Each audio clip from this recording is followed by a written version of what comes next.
Hello दोस्तों, आप सभी का स्वागत है आपके अपने YouTube channel the crown study में। दोस्तों डेली करंट अफेयर्स के इस शो में आज हम लोग 6 मार्च के करंट अफेयर्स को डिस्कस करेंगे। तो चलिए शुरू करते हैं अपने पहले क्वेश्चन से। हमारा पहला प्रश्न है, हाल ही में मुख्यमंत्री महिला सम्मान योजना किस राज्य अथवा केंद्र शासित प्रदेश में शुरू की गई है? तो मुख्यमंत्री महिला सम्मान योजना ये दिल्ली सरकार द्वारा शुरू की गई, दिल्ली राज्य सरकार द्वारा इसे शुरू किया गया है। वित्तीय वर्ष 2024-25 के बजट में इस योजना को शामिल किया गया है। इसमें 18 वर्ष से अधिक आयु की सभी महिलाओं को 1,000 रुपये मंथली दिए जाएंगे, 1,000 रुपये प्रति महीना दिए जाएंगे। दिल्ली विधानसभा में वित्त मंत्री आतिशी मरलेना ने 2024-25 के लिए 76,000 करोड़ रुपए का बजट पेश किया है। 76,000 करोड़ रुपए का बजट पेश किया है। अगला प्रश्न है, हाल ही में राष्ट्रीय सुरक्षा दिवस कब मनाया गया है? तो राष्ट्रीय सुरक्षा दिवस ये प्रत्येक वर्ष 4 मार्च को मनाया जाता है, नेशनल सिक्योरिटी डे।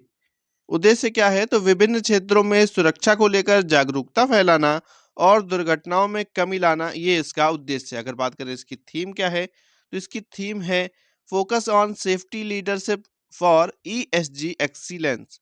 अगला प्रश्न है, हाल ही में तामस सुल्योक किस देश के नए राष्ट्रपति बने हैं? तो तामस सुल्योक ये बने हैं हंगरी के राष्ट्रपति। हंगरी के राष्ट्रपति फरवरी 2024 में। यहाँ की जो राष्ट्रपति थी कैटलिन नोवाक, उन्होंने इस्तीफा दे दिया था। इसके बाद से ये पद खाली चल रहा था। अब तामस सुल्योक इस देश के प्रधानमंत्री राष्ट्रपति बने हैं। अगर बात करें हंगरी की राजधानी क्या है, तो बुडापेस्ट होती है। राष्ट्रपति पता ही चल गया तामस सुल्योक है। और हंगरी की मुद्रा है हंगेरियन फोरेंट, हंगेरियन फोरेंट, और ये यूरोपियन कंट्री है दोस्तों। इसके बाद अगर बात करें ऑस्ट्रेलिया की, तो ऑस्ट्रेलिया के प्रधानमंत्री कौन है? Anthony Albanese, Anthony Albanese. और ब्रिटेन के प्रधानमंत्री ऋषि सुनक हैं। अगला प्रश्न है, ये है दोस्तों हंगरी के नए राष्ट्रपति तामस सुल्योक। हाल ही में महाराष्ट्र भूषण पुरस्कार 2024 से किसे सम्मानित किया गया है? तो महाराष्ट्र भूषण पुरस्कार 2024, इससे पहले भी पिछले महीने ही 2023 महाराष्ट्र भूषण पुरस्कार 2023 की घोषणा की गई थी, जो मिला था अशोक सराफ को। अब 2024 की भी घोषणा कर दी गई है और ये मिला है डॉक्टर प्रदीप महाजन को। डॉक्टर प्रदीप महाजन को चिकित्सा के क्षेत्र में योगदान के लिए इनको ये पुरस्कार दिया गया है। यह पुरस्कार महाराष्ट्र सरकार द्वारा दिया जाने वाला सबसे बड़ा पुरस्कार है। इसमें क्या क्या दिया जाएगा? तो इसमें 25 लाख रुपए दिए जाते हैं, एक स्मृति चिन्ह दिया जाता है और एक प्रमाण पत्र दिया जाता है। अगला प्रश्न है,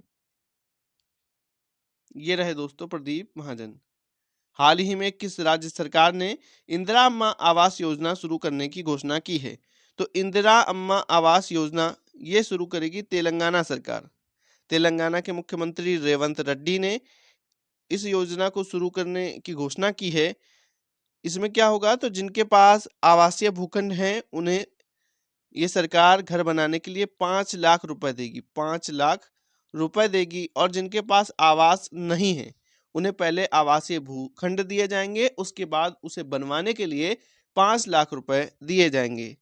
ये अभी 3500 लोगों को ये प्राथमिकता दी जाएगी, 3500 लोगों के लिए। अगला प्रश्न है, हाल ही में भारत पेट्रोलियम ने स्पीड पेट्रोल का ब्रांड एम्बेसडर किसे बनाया है? तो ये भारत पेट्रोलियम का ही प्रोडक्ट है स्पीड पेट्रोल, और इसका ब्रांड एम्बेसडर बनाया गया है नीरज चोपड़ा जी को। भारत पेट्रोलियम ने ओलंपिक स्वर्ण पदक विजेता नीरज चोपड़ा को अपने प्रीमियम ईंधन ब्रांड स्पीड पेट्रोल का ब्रांड एम्बेसडर बनाया है। ये लॉरियस के भी ब्रांड एम्बेसडर हैं। वहीं बात करें अगर MS धोनी की, तो ये SBI के ब्रांड एम्बेसडर हैं, लेज के ब्रांड एम्बेसडर हैं। और नरेंद्र कुमार यादव ये फिट इंडिया मूवमेंट के ब्रांड एम्बेसडर हैं। ये रही इनकी इमेज नीरज चोपड़ा जी की। अगला प्रश्न है, हाल ही में मैक्सिकन ओपन खिताब 2024 किसने जीता है? तो भी हाल ही में मैक्सिकन ओपन खिताब 2024 ये जीता है एलेक्स डी मिनोर ने, एलेक्स डी मिनोर। और किसको हराकर जीता है? तो कैस्पर रूड को। ये रनर अप पर रहे हैं कैस्पर रूड, इनको हराकर एलेक्स डी मिनोर ने मैक्सिकन ओपन खिताब जीता है। ये है दोस्तों एलेक्स डी मिनोर। अगला प्रश्न है, हाल ही में हज सुविधा ऐप किसने लॉन्च की है? तो हज सुविधा ऐप ये स्मृति ईरानी जी ने लॉन्च की है। स्मृति ईरानी जो कि केंद्रीय अल्पसंख्यक एवं महिला विकास मंत्री हैं, इन्होंने ही हज सुविधा ऐप लॉन्च की है। स्मृति ईरानी ने दिल्ली में हज तीर्थ यात्रियों के लिए हज सुविधा ऐप लॉन्च की और इसके साथ ही एक हज गाइड भी लॉन्च की। हज गाइड 2024 उसका नाम है। इसमें क्या होगा, तो इसके अंदर 10 भाषाओं में, हिंदी, अंग्रेजी, उर्दू, तमिल समेत 10 भाषाओं में अंदर जानकारी दी गई है कि कैसे कोई दिक्कत आती है तो क्या करना चाहिए, क्या नहीं करना है। तो इस तरीके की पूरी गाइड भी निकाली गई है इसके साथ। अगला प्रश्न है, हाल ही में पूर्वोत्तर भारत फिल्म महोत्सव किस राज्य में शुरू हुआ है? तो पूर्वोत्तर भारत फिल्म महोत्सव ये मणिपुर के इम्फाल में, मणिपुर की राजधानी है इम्फाल, यहाँ पर शुरू किया गया है। यह उत्सव कब से कब तक चलेगा? तो 3 मार्च से शुरू हुआ है और ये 7 मार्च तक चलेगा। कब से कब तक चलना है? तो 3 मार्च से लेकर 7 मार्च तक ये चलेगा। इस महोत्सव का उद्देश्य क्या है? तो इस महोत्सव का प्रमुख उद्देश्य है पूर्वोत्तर भारत के सिनेमा की योगदान को उजागर करना। पूर्वोत्तर भारत में सिनेमा को लेकर क्या मतलब योगदान है, उसको उजागर करना ही इसका उद्देश्य है। अगला प्रश्न है, हाल ही में ओडिशा और पश्चिम बंगाल के तटों पर खोजी गई समुद्री हेड सील्ड समुद्री स्लग की नई प्रजाति का नाम किसके नाम पर रखा गया है?